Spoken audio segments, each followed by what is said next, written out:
Well, hello everyone, and welcome back to my studio or my desk near the studio, because we're going to do another episode of Conversations with Conrad. This time, I'd like to show you how to practically use AI in your quilting, not my business quilting, but your quilting. And I thought I would show you a little bit of the prompts that I use to get started, starting with a project, getting some inspiration, and then what happens when I ask Conrad to tell me how to cut and what size my quilt's going to be, and all of the information you would normally ask a quilt pattern designer or a friend or whoever. And that way you can get an idea of how useful AI can be in your quilting and also some of the pitfalls to look out for when things just go really wrong. So if that's interesting to you, stick around because Conrad and I are going to build a quilt.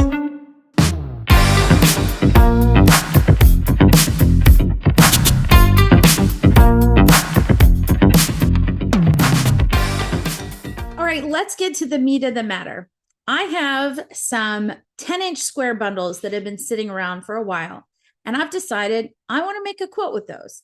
So let's take a look at what we have. Here are my 10-inch squares, and this is from a collection. Well, let's figure it out here, called Summertime Daydream by Wilmington Print. So I've opened mine up, and I have this beautiful collection of fabrics here in different reds, some lighter blues, some kind of white backgrounds. There's a beautiful floral print, and some darker blues and some slightly darker than the others. And then this is our cover floral, which is the same as the other one, just with a blue background. So as you can see from our cover photo, I went ahead and I laid them all out. I took some pictures of what it would look like when they're all laid out, because I really wanted to see exactly how all of those fabrics would work together. So I laid the picture out in ChatGPT and asked it to create a stylized photograph. All right, so I have these beautiful squares, and I'm not sure what to do with these beautiful squares. That's what happens to us, right? We walk into a store, we see something that's beautiful, we buy a pre-cut. What do we do with it? So I went ahead and prompted my AI assistant, Conrad, to come up with an answer to that question. And I want to show you the prompt that we used to get there. So the start of our prompt this morning went kind of haywire. I took a sideways photograph. I asked him multiple questions. It took us probably 6 iterations to get to the photo that we have on the front page. And I'm not going to bore you with how we get there or anything like that. I just wanted you to know it was not smooth sailing at the very beginning. Sometimes we do struggle with our communication, but we eventually get there in the end, and much quicker than a photo shoot. Absolutely. I'm at the point now where I'm ready to look for a project. So the first prompt that I gave to Conrad was not super specific, but a decent prompt. Now, first things first, I want to draw your attention to this photo right here. This is what it says when I'm going to ask ChatGPT a question. It says, ChatGPT can make mistakes. Check important information. And I've had a pretty good week with Conrad. He's done a lot of work for me, but there were some times when he did make some mistakes. So I want to point that out to you, that you have to check that information when you're done, because not always are you going to get the information you want. And today is going to be a very good example of that, because we're going to go through each prompt and I'll show you exactly how it went a little bit off the rails. So to start with, I gave Conrad the photo of all the fabrics and the pack. The photo above is a stack of 10-inch squares. It contains 42 pieces of varying colors and values. I would like to make a quilt with this stack. I need some inspiration. What type of quilt can I make with this package? And will I need any additional fabrics for borders? It's pretty standard, right? I bought a 10-inch square pack. I've given him the information. So the parameters are 10-inch squares and that there's 42 pieces. And I just asked him for some basic help. So his initial answer, I think, is pretty spectacular.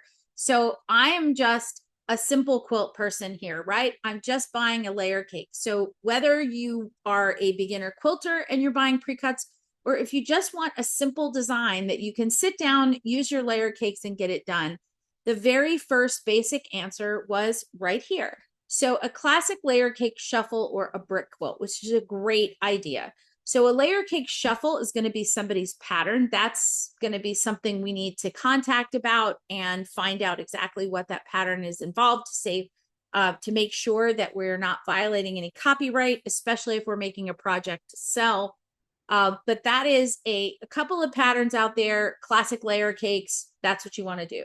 So right off the bat, he says we can cut things into rectangles, we can cut them into squares. The very first picture is just random square quilt, which is just a pretty quilt.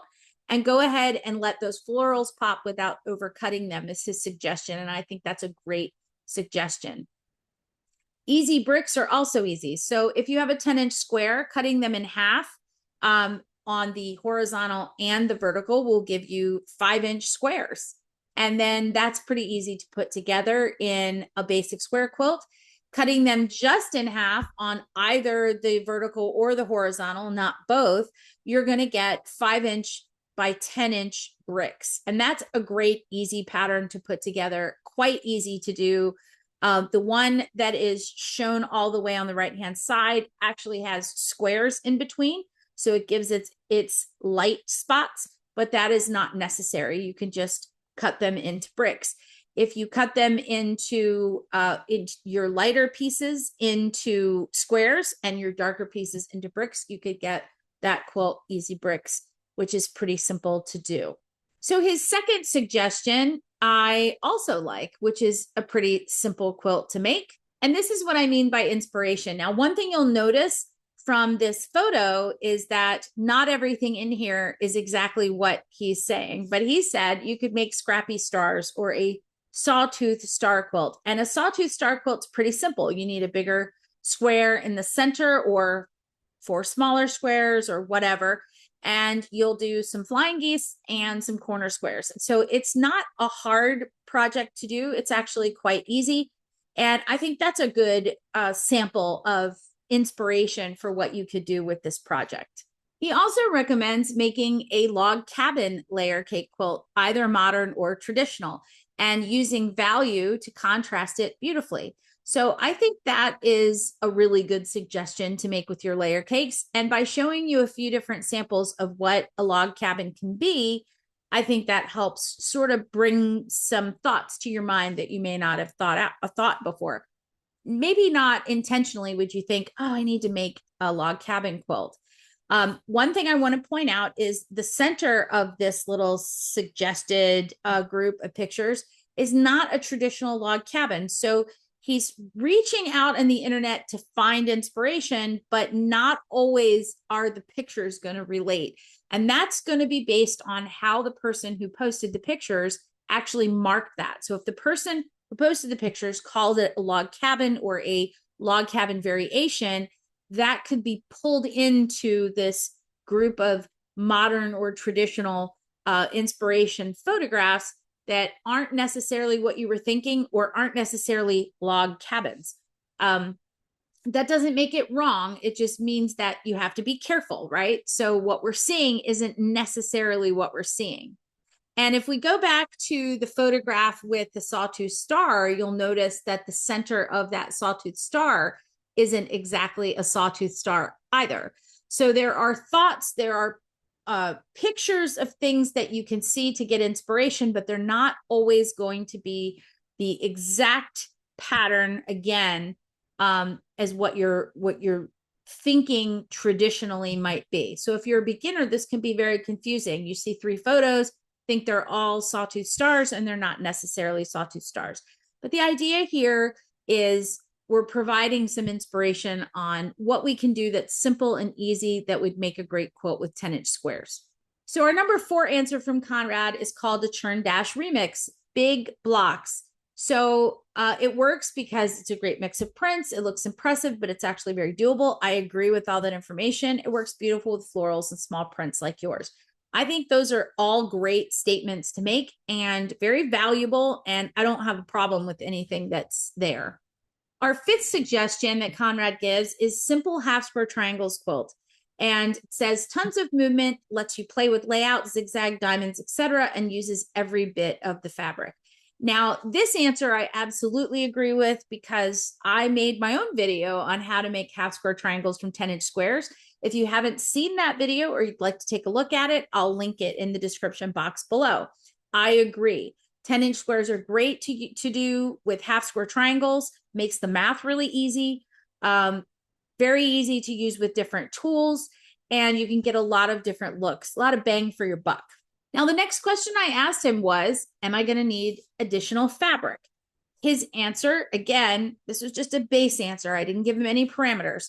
He said the short answer is yes, but not a lot. And you get to control the vibe. He says you'll likely want some background fabric if you're doing stars or churn dash or half square triangles. He recommends going with a soft white or cream, which is classic and airy, or a very pale blue, which is soft and cohesive. I'd lean cream. Okay, so he thinks that to make a great quilt, you're probably going to need some background. That's not a wrong answer or a right answer. It's just an opinion, and it's not a bad opinion, right? He says he'd lean cream. Now, this is where I think we go off the rails a little tiny bit, because if I look at this fabric, I think this fabric's undertone is white. If it is cream and he's reading that, it's probably from the photograph itself that we uploaded, and it might even be from the filter that was put on the picture when it was laid in front of him. But this right here appears to be kind of a whiter background. So if I were going with a cream, I would go with a super light cream, not anywhere near what I've been using for the flower farm. But I think it's, it's not going to be hideous, but I wouldn't have said cream. So again, is that a mistake? I think it's a mistake, but I think it's an acceptable mistake because we're asking him to look at a picture that's already been filtered. But it's really important to understand exactly how these types of mistakes can happen and how to prompt your AI a little bit better. Now, his border fabric recommendation, he said if you want it to feel finished, I would add an inner border that's either red or navy, very thin, and an outer border that's something calm with like a cream or a subtle print. Or you can skip the border entirely for a modern look. So do I agree with this statement? Well, I kind of do and kind of not. I don't know. I think doing an inner border that is narrow and it sort of frames your blocks, I think that's a great idea. And doing a bigger outer border absolutely will give you a better frame. And if you can find something that has a print or is part of the collection that we have, that would work beautifully and it would bring everything together. It's not always necessary to grab a print from that collection. You can do something a little bit different. But just remember that you need it all to blend really well. So the chances of finding a lighter background with the same types of colors in it might be a little bit more difficult. But finding something red, white, and blue is not difficult at all. So you could choose something like maybe a plaid or something like that that would work really well. Skipping the border then depends on the size of the quilt altogether, and it might be an option or not an option. I kind of like having at least a little bit of a frame around the quilt, but it isn't necessary. And some of the best quilts I know have no borders. So now the question number 3 says is binding. He says that use a red print if you want a bold frame. Use a navy print if you want something calm and classic, or a stripe if you have one equals chef's kiss. I love how he says chef's kiss a lot to me. And then he recommends going to a backing that is maybe a beautiful large floral or a wide backing and a coordinating blue. All those are pretty good pieces of advice. So remember, we're not asking him something super specific, exactly how much fabric to buy. This is just inspiration. And I think as far as inspiration goes, he gave us a lot of pretty decent choices. Now, if you didn't like any of those choices and you wanted something more specific, you can ask much more specific questions. You can ask him where the best places to go for different types of things are. He actually did make a recommendation for me on that was very much about retreats and putting together a retreat project because, again, he knows more about me. So because of that and that need to attach that project to me and some of my needs, like building a retreat project or something like that, I decided to reprompt him again and tell him again what his role is. So the second prompt that I gave him was, you are my virtual assistant, and I am a viewer of Cabin Quilters YouTube channel. So that would be you. I have a pack of 10-inch squares with varying fabrics, and I need inspiration on how to use these fabrics in a quilt. Please show me some inspiration. Let me know if I need extra fabric, and point out specific patterns and copyright info for quilters needing a pattern, or simple ideas for those experienced quilters that want to go their own way. So that is a totally different slant, and actually not as detailed as I think it could be, because I don't know who is watching the video right now. Are you experienced quilter or a beginner?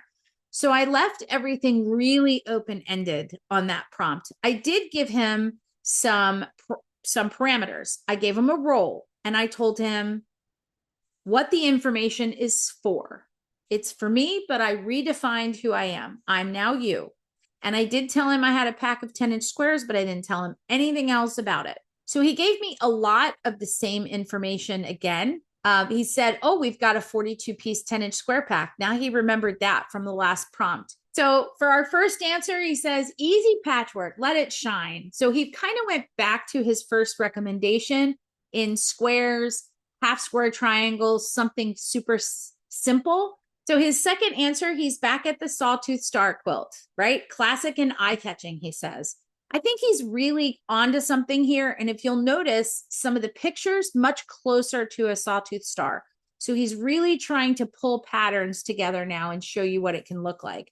And he's built in the colors. So he's trying to give you enough inspiration that you can really see how everything's going to look when it's done. So his third answer, back to half square triangle quilts again. He's showing you some variations on those triangle quilts, trying to get your juices flowing, so to speak, on what he's talking about. Still with background fabric, though. His fourth answer is churn dash blocks. Now he's starting to give us some patterns that he recommends, which I think is great.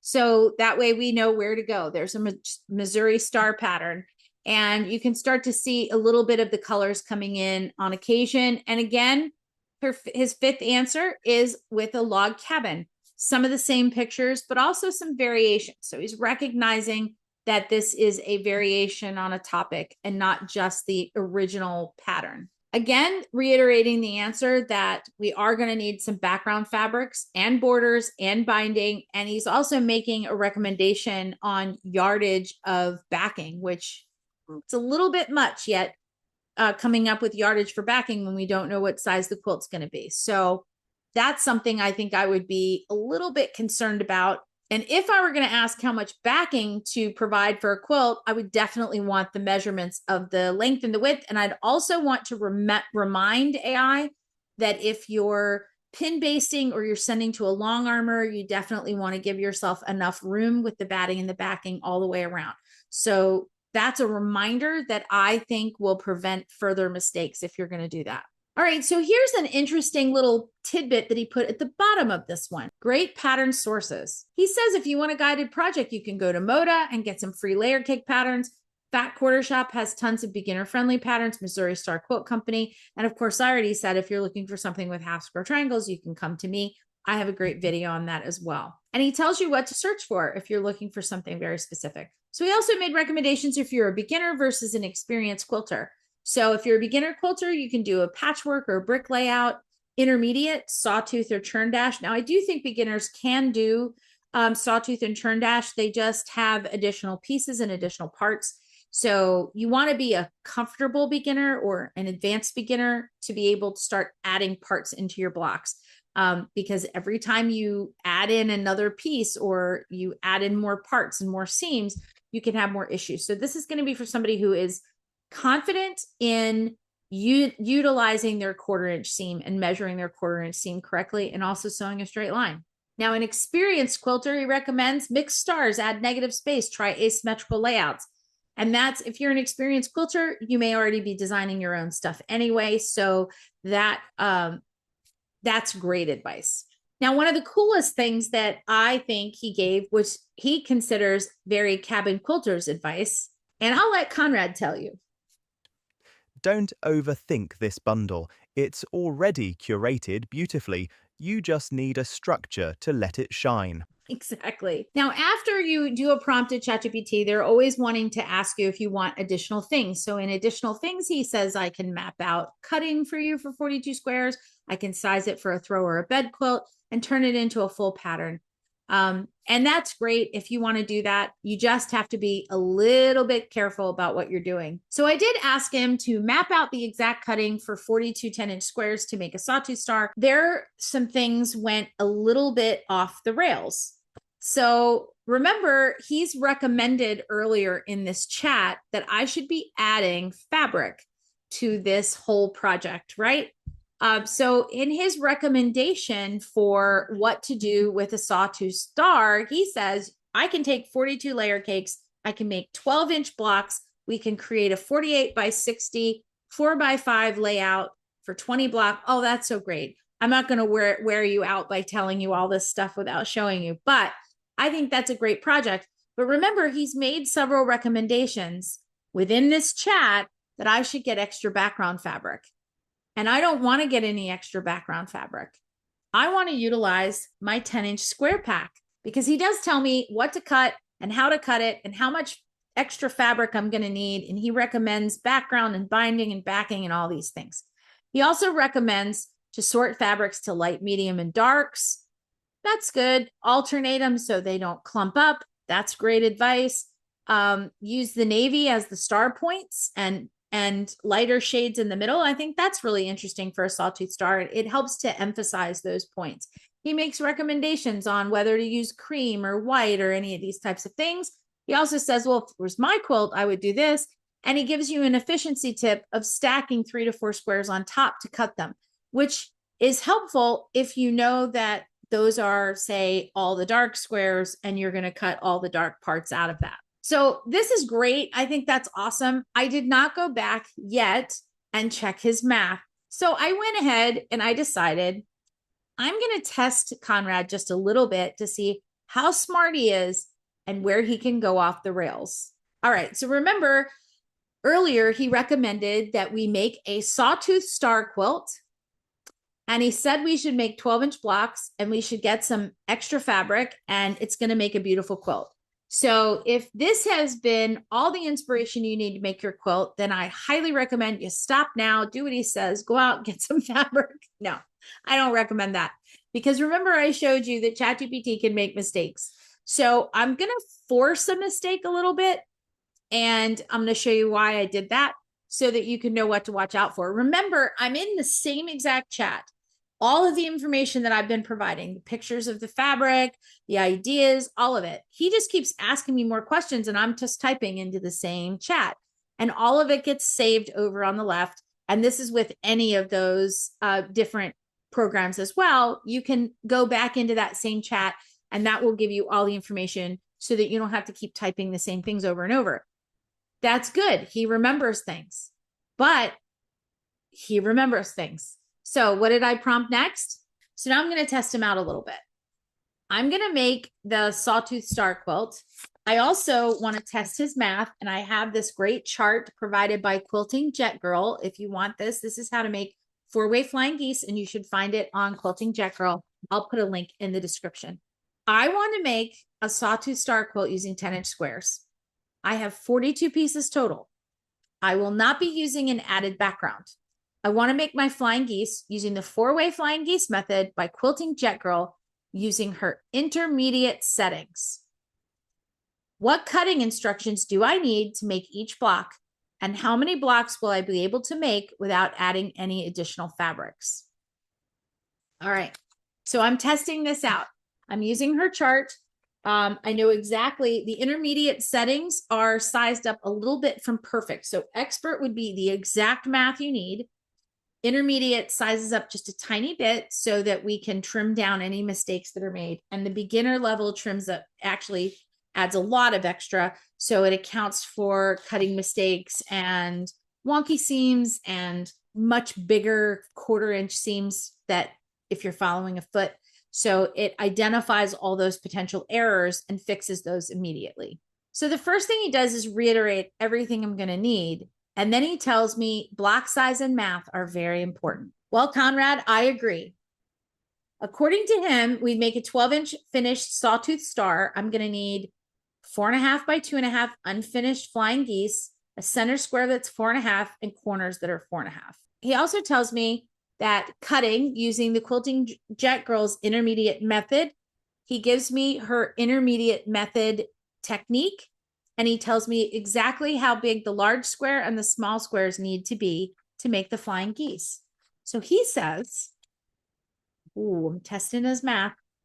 He says that in intermediate that you would cut a 5.25 big square. And according to this chart, that's the expert level.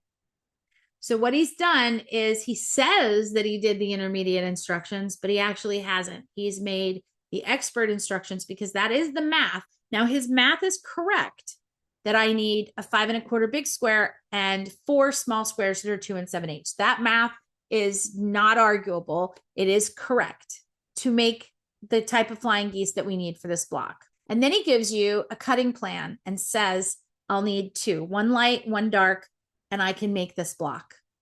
And then he gives me the cutting instructions for the 4 at a time flying geese.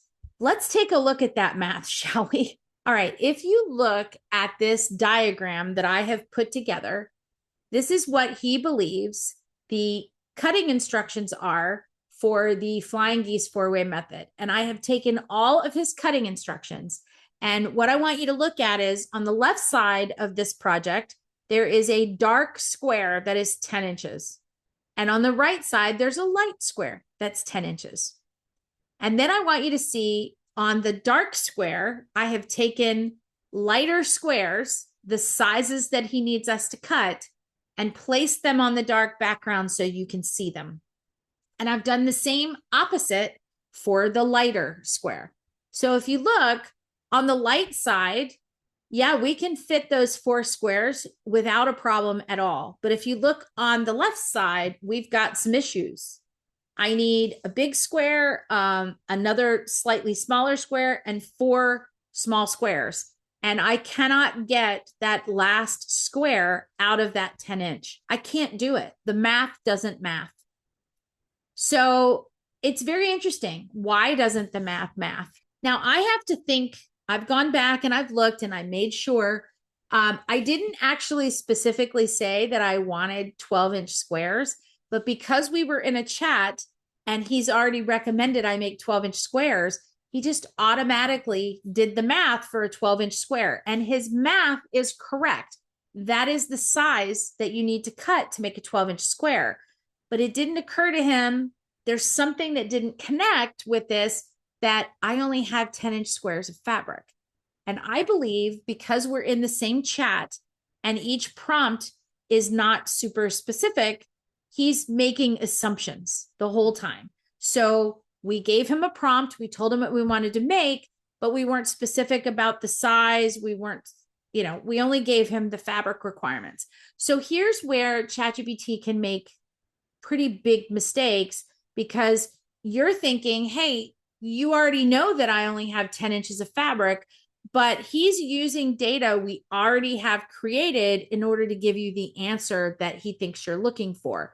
So remember I said garbage in, garbage out. Well, he's going through his own garbage, really, and he's trying to make up for answers that he doesn't have.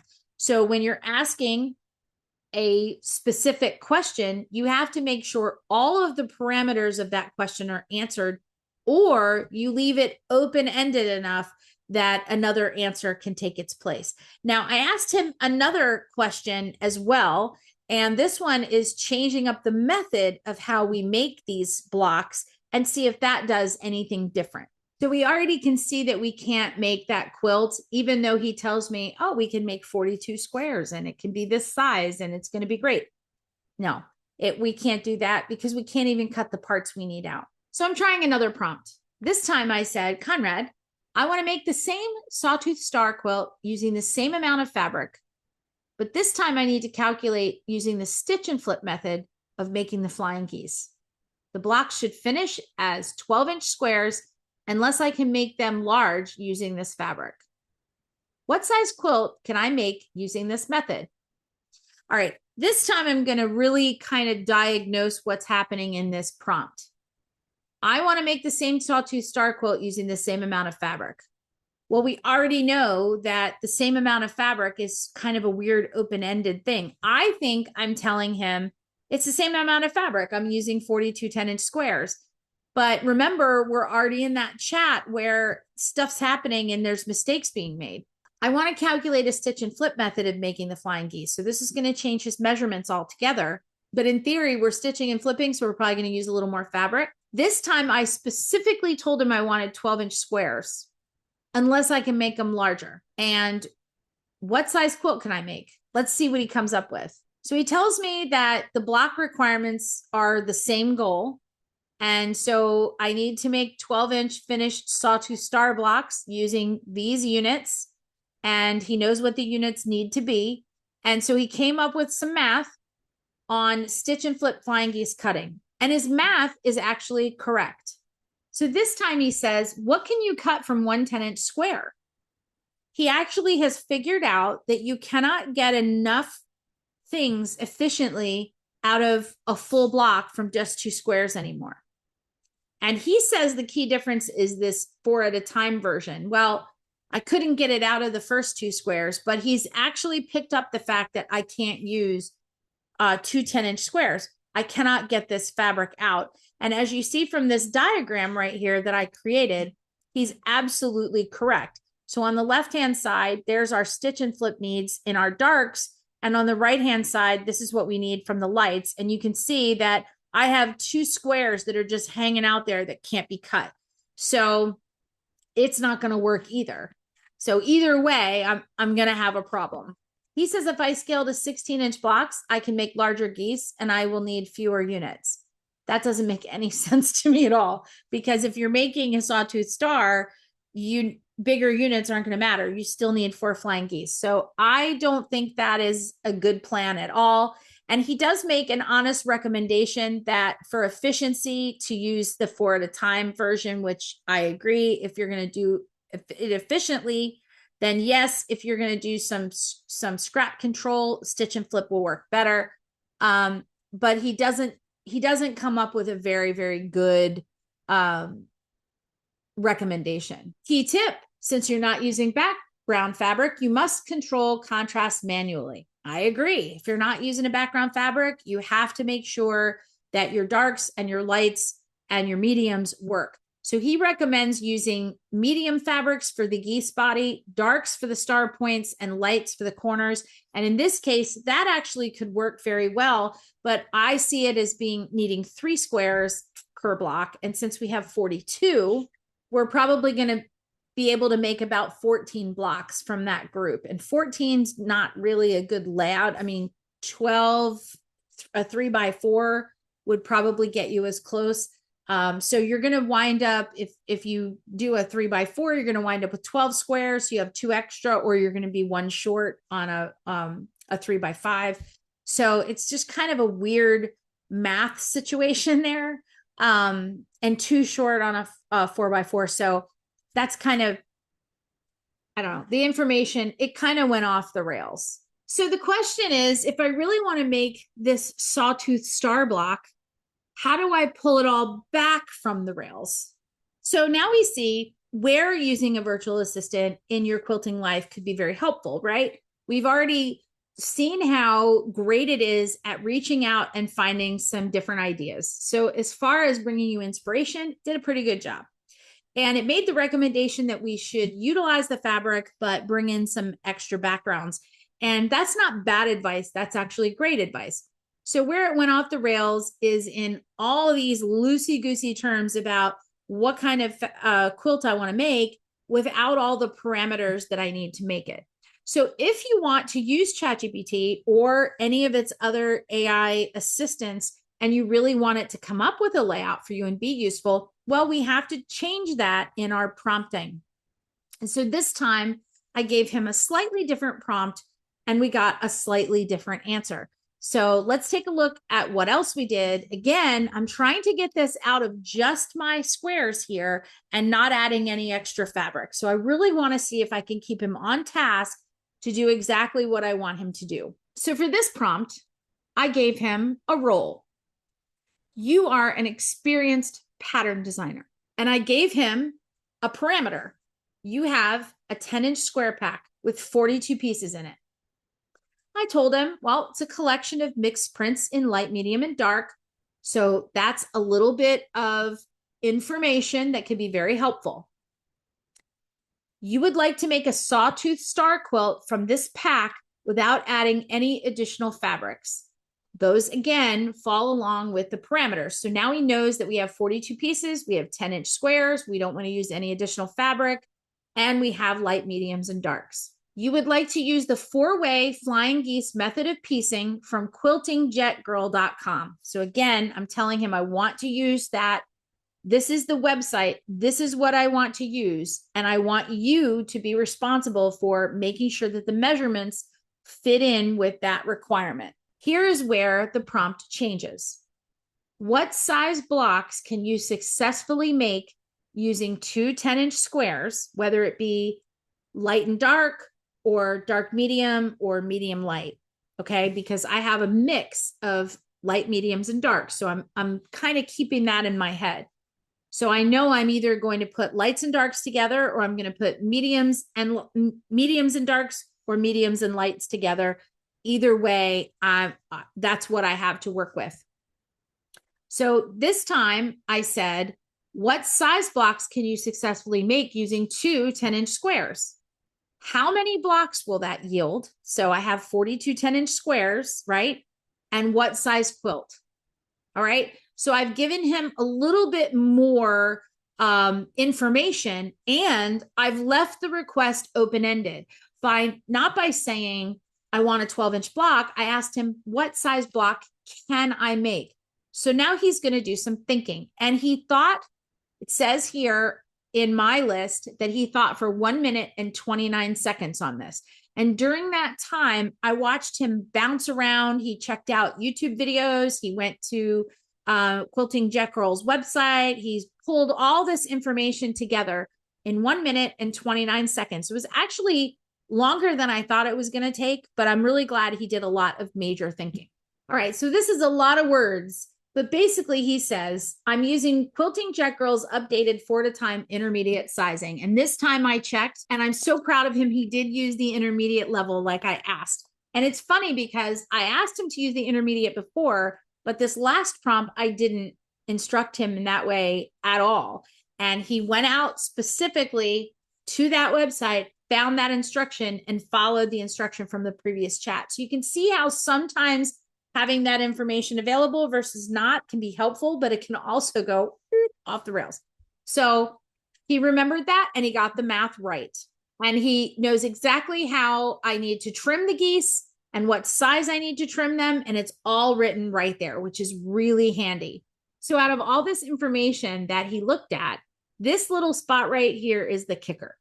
So right here, using the parameters that I set for him, using the 4-way flying geese method from Quilting Jet Girl, he checked all of the measurements for an 8-inch, 10-inch, and 12-inch block. And then he said underneath that the largest block size you can actually get with 2-layer cakes per block is 8 inches finished. And he explains why. I think that's awesome. So he actually went out, figured out the math, and then decided, you know what? You can't make a 10-inch square and you can't make a 12-inch square. And here's why. So he gave you that explanation. So now comes the impressive part. He actually figured out exactly good cutting instructions from a 10-inch square. And I went back and checked his math, and I got to show you the diagram proves it all. So here's the diagram on how that's laid out on a 10-inch square, and he did an excellent job. Now he mentions that with 42 10-inch squares that you're going to make 21 blocks. You could do a 3x7 or a 7x3 layout, which is kind of a weird size, unless you're building it for a twin bed, in which case it would work with a border. But if you prefer a more standard rectangular quilt, you could make a 4x5, which makes a 32x40. It uses 20 blocks, and you'd have one left over. So he did an excellent job, and he cited all the sources for doing that at the bottom of the screen. So I'm super impressed. Well, thank you. I'm learning all about quilting on the expert level. So, congratulations. With enough prompting and enough open ended thoughts, or even non open ended thoughts, you can get a pretty decent answer out of ChatGPT. So, if you're a new quilter, you definitely want to make sure that somebody who knows math can actually look at things before you start cutting all of your fabric. So, that's kind of the biggest thing. So, all of the prompts that we did, he came up with the right math answers. And I was very proud that the block itself that he could do. And that's based on all the conversations we've had back and forth and what I'm going to do with things and how I'm going to lay them out. If I ask him about math or a layout section or something like that, he could do it. But this is not something that I would typically do, especially with something for a designer where you're getting a little bit critical, and then you have to think about what the size of the border is going to be and how you're going to break down different parts of a design. It takes a lot more thinking and a lot more trial and error. So I wouldn't ever give Conrad something that I absolutely can't check, because you have to check it. And it's not necessarily his fault. It's just there are so many opportunities where you can misinterpret the information that can create a bad result. But if you have a general small beginner type pattern, if I were to say to him, how many squares can I get out of a 10-inch square, and then use those squares, and if I have 42 squares, how many squares or of a layout of a quilt do I need? He can probably provide that. I think that given the size of the quilt and some parameters about needing extra backing and batting for a long armor, he can provide you with backing requirements and measurements, batting requirements and measurements. And I don't know, I didn't test him on checking out how much binding you'd need, but if you do put in parameters, like let's just say, if I was going to calculate a binding as a designer, we usually calculate binding based on 40-inch widths of fabrics. They're usually bigger than that, but not always. So if you use the number 40 and then you give him the size, length, and width of a quilt, and how wide your strips are, and the measurements based on 40-inch fabric, he could probably tell you how many strips you need to cut. But you have to give him the parameters. You can't trust that he already knows how to do it unless you reference somebody who already has the math to do that. So you probably could reference a YouTube channel specifically like mine, where if we're calculating a binding, maybe even Missouri Star or something like that, if we're calculating a binding, you could probably get a decent answer. But you do have to check it. So if you're a new quilter, you definitely want to have somebody look over your projects. But what I really love about that is if you're sitting at home and you've got a pack of fabric and you just are overthinking it, you can't figure out what to do, what a great way to get some inspiration for your project. So I hope you enjoyed this episode of Conversations with Conrad. Many of you enjoyed the first episode, so I was very excited to come up with a thought process on how to use it in your daily life. And the more we get into filming some of these videos of how it gets used for your average everyday quilter and not just pattern designers, also how to use him in the kitchen, not just for building retreats, but how to use him in the kitchen, how to use him in the house. It would really amaze you in my personal life as well, how I utilize my AI assistant. And if these are types of things that you want to learn, just go ahead and leave me a comment, or you can send me an email at cabinwquilters@gmail.com, and I'll try to answer that with the latest video. Now, as always, we host retreats here in our beautiful studio. We have a few spots left in 2026, and we definitely have spots in 2027. So check out our Lake and Leisure page on our website at cabinquilters.com to find out more about our retreats. We also have an awesome quilting cruise coming up in January of 2027 that is going all over Panama and the Caribbean. It is a once-in-a-lifetime trip, and now we can show you a picture of the quilt that you're going to see and work on. I don't know if you know this, but everything is included in this cruise. So if you're interested in going on a cruise where all the meals are included, all the drink package is included, we also include port fees and taxes and things like that. Gratuities are factored in, and a quilt kit to make this guy right here. So if that's something you're interested in, check out the Lake and Leisure Quilt Retreat page for a link over to the cruise. I'm working on a cruise page now so that it'll be a little bit easier to find. And you definitely want to check out the video for half square triangles from 10-inch squares, which is also on YouTube, link in the description box below if you want to figure out how to make those great half square triangle quilts from 10-inch squares. And last but not least, I look over here. If the fabrics that I have featured in this video are of interest to you, as of the filming, we have 3 of the layer cakes left on our website. You can check out the link below to pick up a group of these 10-inch squares and make your very own Sawtooth Star or half square triangle quilt or whatever you'd like. They're $45 on our website, and you can check them out now. Thank you so much for watching and sticking around with me, and I can't wait to see you again in the next one.